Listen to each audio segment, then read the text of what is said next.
The betrayal hit me like a physical blow. A sudden cold realization that my own family was actively trying to tear my marriage apart. I was invited to my sister's wedding, but my husband wasn't. And what I uncovered next shattered everything I thought I knew about my loved ones. I'm your name, 34 years old. And my husband Ethan and I have been married for 5 incredible years. We've always been woven into the fabric of my family life.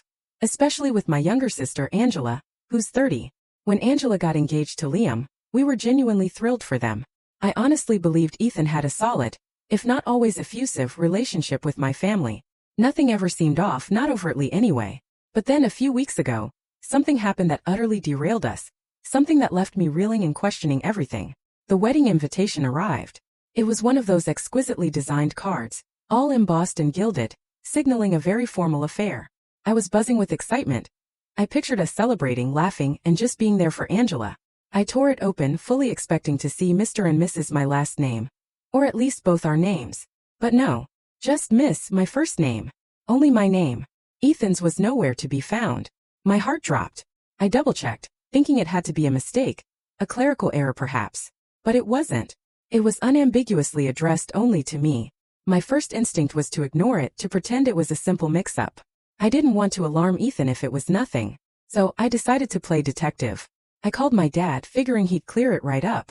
We're close and he usually tells me straight. But his reaction, it was off. He hesitated a beat too long, before giving me this flimsy, half-baked excuse about Angela and Liam trying to keep the guest list small, and maybe not having space for plus ones. The way he said it, so casual, so dismissive, made a knot tighten in my stomach. Felt like a practice line. I brushed it off, telling myself I was overthinking, that I'd deal with it later. Oh, how I wish I had trusted that gut feeling then, because later became an absolute catastrophe. Eventually, I couldn't hide it from Ethan. I showed him the invitation. He took it hard, much harder than I anticipated. Ethan is incredibly family-oriented, and we've been to every single family event together since we got married. To be deliberately excluded from something as significant as Angela's wedding felt like a personal affront. I could see the pain in his eyes, even as he tried to mask it. I kept reassuring him, telling him it had to be a mistake, that I'd sort it out. But the more I thought, the more uneasy I became. I texted Angela, trying to be breezy. Hey sis, got your invite. Just checking on Ethan's, wasn't sure if his was separate or something. I didn't want to sound confrontational just in case. But then silence. Days passed. No response from Angela, which was completely out of character for us. That knot in my stomach grew into a heavy, cold weight. I tried to act normal around Ethan, but I knew something was terribly wrong. The next weekend at a family barbecue, I overheard my cousin chatting about Angela's strict guest list. I wasn't even fully listening until someone chimed in, mentioning how everyone's significant others were invited, except Ethan. That's when it hit me. A sickening wave of realization. This wasn't a mistake. It was intentional. By the way, if you're still with me trying to untangle this mess of a family, make sure to hit subscribe. More unbelievable stories are coming, and you won't want to miss them. I knew I had to confront my parents. If they knew, they were either covering it up or didn't care. I pulled them aside. Why isn't Ethan invited? I demanded point blank. My dad tried to deflect, but my mom wouldn't even meet my gaze. She muttered something about just one day, and not wanting any drama before the wedding. That was it. That was the moment I knew they weren't telling me the whole truth. There was a secret, a malicious one lurking beneath the surface. That night, Ethan asked me directly what was going on. I couldn't lie. I told him what I'd overheard about Angela's silence. He was beyond upset. He felt utterly singled out, like he'd done something monstrous. And I had no answers for him. He even wondered if it was because of some minor disagreement he'd had with my mom ages ago, but it seemed so disproportionate to this. It didn't make sense. The tension between us was palpable, a growing wedge. I knew I had to confront Angela and Liam face to face. This isn't just about a wedding anymore. It was about something far more insidious, and I needed to expose it before it completely destroyed us. I stopped waiting. I texted Angela again, demanding a meeting. She finally agreed, saying Liam would be there too. Good, I thought. I wanted to hear his side. The restaurant was tense. Liam sat stiffly, arms crossed. Angela looked like she wanted to evaporate. No small talk. I wasted no time. Why isn't Ethan invited? I asked, my voice steady despite my pounding heart. Liam spoke first. His words were blunt, almost rehearsed. I don't feel comfortable having Ethan at the wedding. Angela remained silent, her eyes fixed on the table. Stunned, I pressed for details. That's when the bombshell dropped. Liam claimed Ethan had made snide remarks about their relationship at a family barbecue last year, implying he wasn't good enough for Angela. My mind raced. Ethan? Never. I tried to remember that day everyone seemed fine. Liam, though, was insistent. He said the comments stuck with him, and he didn't want negative energy or drama on his special day. My gaze snapped to Angela. Do you agree with this, Angela? She finally spoke, but her words felt like a betrayal. I don't entirely agree with Liam's view, but I need to support him, especially on their wedding day. His day. My own sister was choosing this flimsy excuse over her brother-in-law, over me.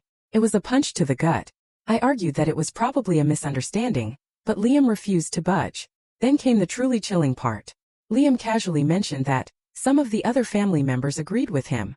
My blood ran cold. This wasn't just a spat between Liam and Ethan. My family was in on it. A deep, unsettling doubt took root. Had Ethan unknowingly offended someone?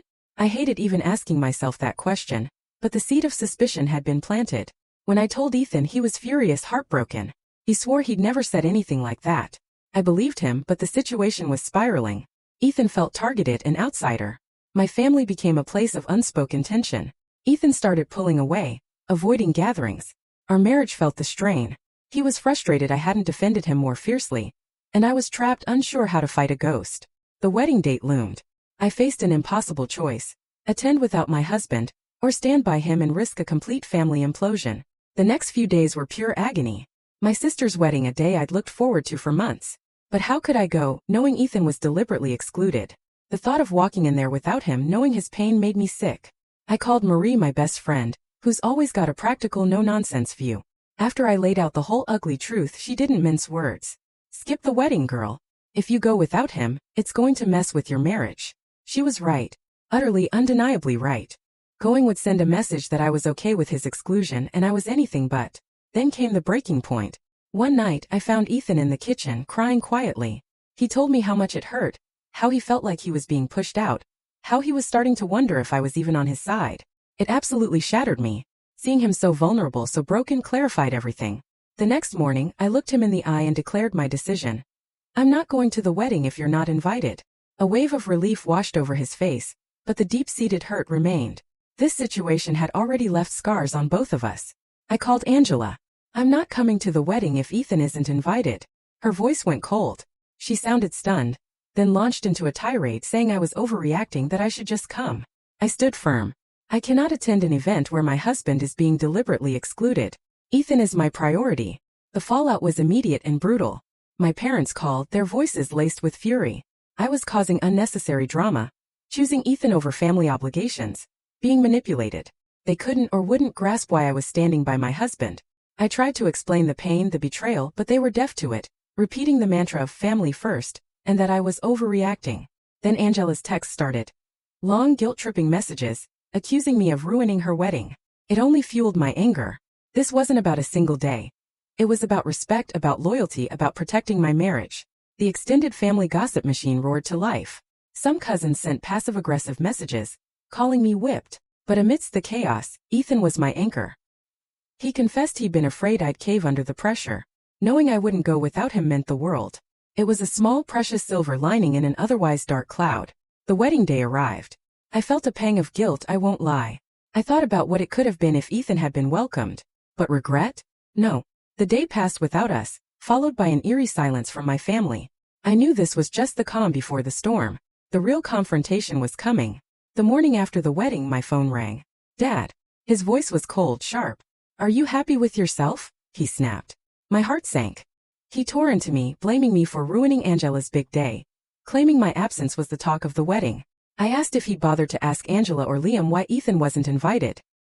He dismissed it, calling it not a big deal. That was it. I exploded.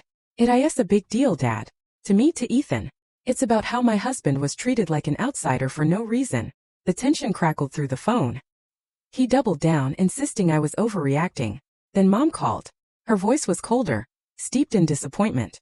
She felt I'd let the family down, that I should have put the issue aside for Angela's sake. She talked about family obligations, but how could she expect me to abandon Ethan? Ethan, overhearing, couldn't take it anymore. He stepped in, his voice shaking, telling them exactly how he felt, that they had treated him like an outsider from day one, and the wedding snub was the final devastating straw. I stood by him, my hand on his arm, finally realizing the depth of his pain. I told my parents the truth. Their passive aggressiveness had escalated into deliberate exclusion, and until they acknowledged their wrongdoing, I wouldn't be attending any family events. It was a line I never thought I'd have to draw. Later that day, Angela reached out.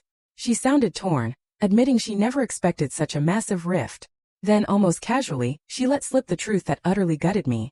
It wasn't just Liam who pushed for Ethan to be excluded. Dad also voiced concerns. My blood ran cold. My own father? Conspiring behind my back? The betrayal was crushing. I immediately called Dad. He tried to deny it, but under my relentless questioning he finally admitted it. He and Liam had discussed it, decided it would be simpler if Ethan wasn't there just to avoid tension. Simpler? It was a dagger to my heart. Your decision to go behind my back to deliberately exclude Ethan is unforgivable. I told him, my voice trembling with rage and heartbreak. I cut the conversation short, needing space. The shockwaves were immense. My mom tried to intervene, but I refused to engage unless they were willing to truly acknowledge what they'd done.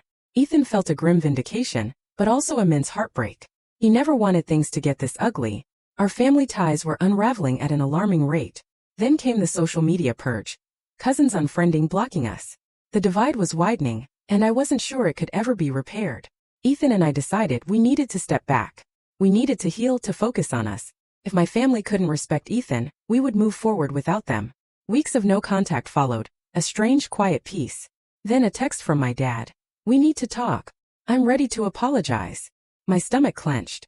Was it sincere, or another attempt to smooth things over without real change? Ethan and I were skeptical, but I agreed to meet him alone. At the coffee shop, Dad looked nervous, completely out of character. His apology began. I'm sorry for how things turned out. I never meant for Ethan or you to feel excluded. My hope flickered, then died. It was riddled with ifs and minimizing statements. If you felt hurt. If you and Ethan thought we were leaving him out. Felt conditional, evasive. I cut him off. That's not a genuine apology, Dad. This wasn't a misunderstanding. It was a deliberate choice that hurt us both. His face hardened. He retorted. I didn't want any drama at the wedding. My frustration boiled over. Excluding Ethan created far more drama than it ever could have solved. This entire mess is because you pushed him out. He backtracked, mumbling about Ethan and Liam not getting along, trying to keep the peace. But it was all about his peace, not Ethan's respect, not our peace. Then he asked about Ethan, suggesting he was too sensitive. That was the final straw. Ethan has every right to be upset. I yelled, uncaring of the other coffee shop patrons. He's been treated like an outsider for years, and now he's being pushed out entirely. My outburst seemed to break something in him. His tone softened.